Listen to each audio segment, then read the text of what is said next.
everybody. Thanks for joining me for another one-man review. Today I'll be taking a look at Chuck Dixon and Jorge Zaffino, or Jorge Zaffino, I'm not sure, WinterWorld. This is a republication, a black and white republication of the work and an unpublished sequel to WinterWorld that's put out by IDW. Unfortunately, to be expected, but it's a typical IDW botch job with the artwork. I'm coming to learn that IDW just doesn't know how to treat line art.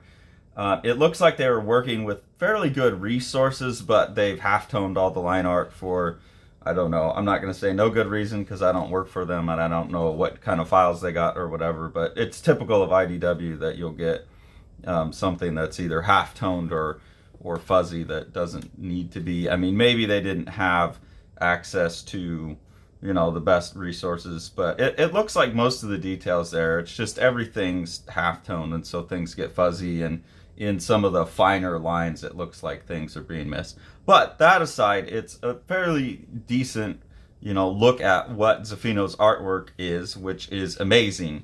And this is somebody I only recently found out about, maybe within the last year or so. I forget how I found out about this artist. Someone who was active during the 80s, I think, had a run on Punisher, but this work, WinterWorld, was the big book for this artist, I guess. So it is really cool, and this is the thing about IDW, is I'm super appreciative of a lot of the products that they do put out. They put out and re-release and kind of archive a lot of things that wouldn't have get the attention otherwise. It's just, I wish they were doing a better job. They're doing all of these things that, you know, it's like we really need in the world. Well, we don't really need them in the world, but, you know, as artists, these are things like we're happy that are being preserved. It's just I wish they were being preserved better. You know, if you're going to do the job, do it right. But anyways, Zaffino's just a beast, and as I'm flipping through here, you can see that, and I'm glad this was printed in black and white, not reprinted in the color, because this kind of art is this kind of stuff that us ink slinging geeks are just slobbering over.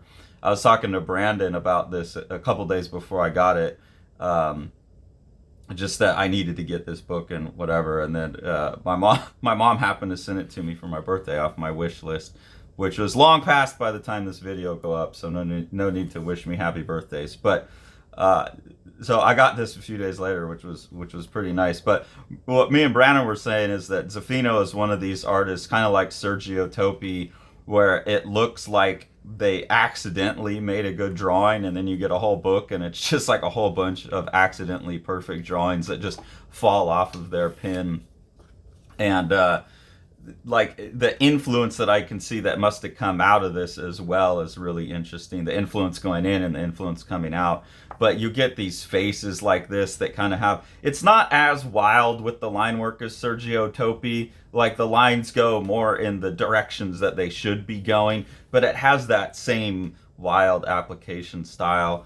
And he just draws like the angriest looking faces. I think part of it is everyone's got like clear eyes, you know, none of the eyes are filled in, and the really tiny pupils and these deep set brows, and his people just look so dangerous, which is perfect for this story. It's like a Mad Max type of post-apocalyptic world, but it's in this, everything's cold, everyone's in the snow, so it's just all these wild men in big baggy clothes and fur suits, which is perfect for Zaffino's sense of texture and just his kind of griminess to his art. His art, to me, if I'm looking at influences prior or other artists like around his era, I don't know, this is in the 80s, so I guess Topi would have been earlier, but to me it looks like Joe Kubert and Sergio Topi kind of mixed together. There, I don't know what it is, but there's a lot of Kubert-isms in there, and then just the wildness of it has the Sergio Topi vibes to it. There's a lot of other artists that you could see influencing this, but there's a certain quality that seems really just Zaffino's own as well, especially with the chunkiness of some of the strokes. Someone else I was thinking is Jose Ortiz, who did Ombre in heavy metal. A lot of those heavy metal guys, the Europeans, if you strip out the color, you can see this. So obviously, as a Spanish illustrator, he would have picked up a lot of that. I believe he's Spanish. It said on the front. Let me get this right. Argentinian. Yeah, okay, that makes even more sense. Um, so I just really cool art. And then coming out of this, I see a lot of artists like Dan Penosian. It's more recent stuff, not back when he was doing Prophet, but like his recent stuff with the big, bold brush strokes. Sean Gordon Murphy is someone else that I see in some of these panels.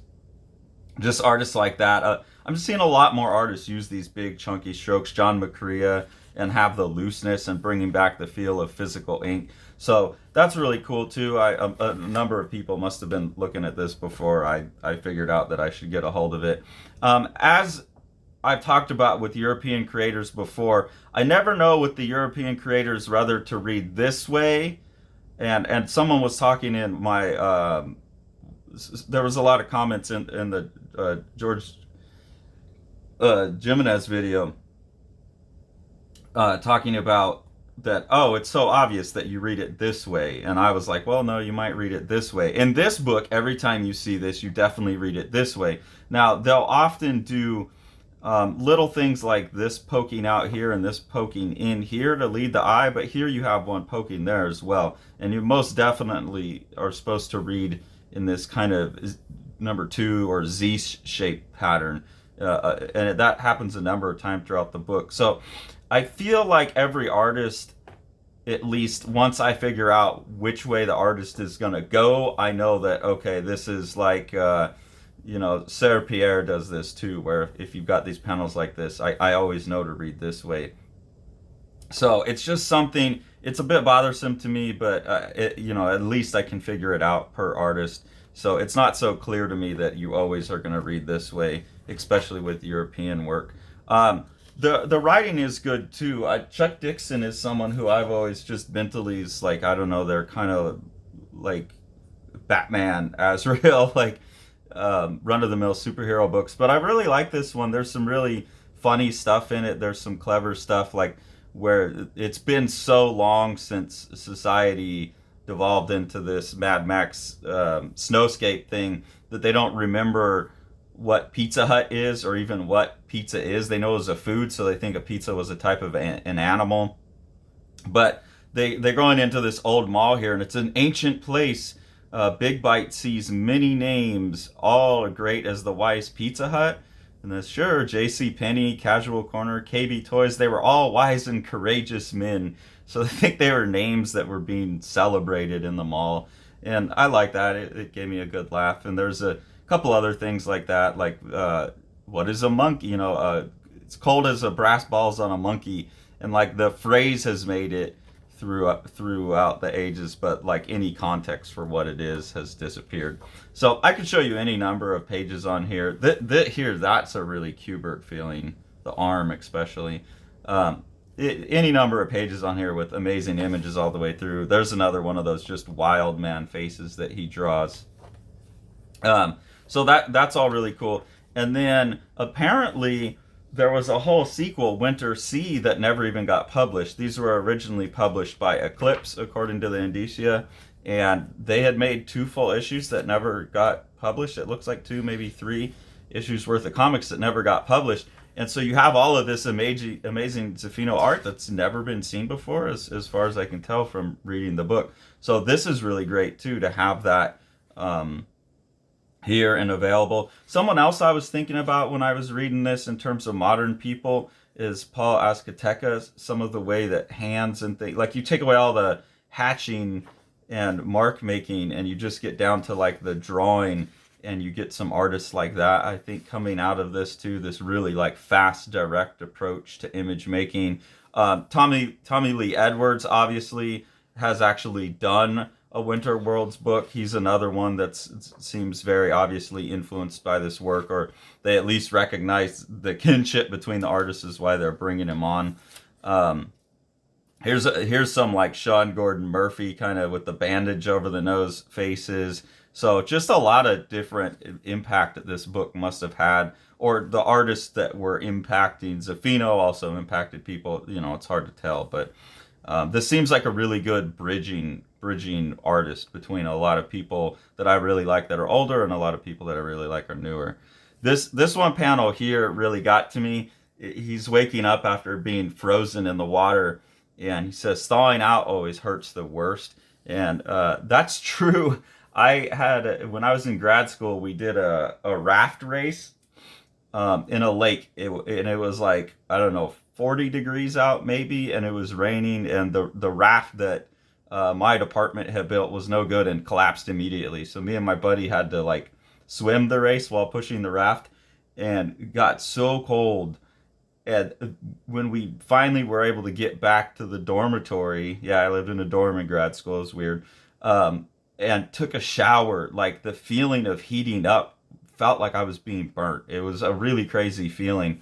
So I don't know if Chuck Dixon has experienced that or has read about it or what, but there's these details like that I know from experience, like how accurate that be. And I can't, I was in the 40 degrees in the water. I'm sure the water was colder than that, but actually falling in like frozen ocean water and then thawing out had to have been so painful, because your body just takes on the relativity of the heat, the cold. And so even a warm shower just feels like really painfully burning after that. We had to warm up slowly.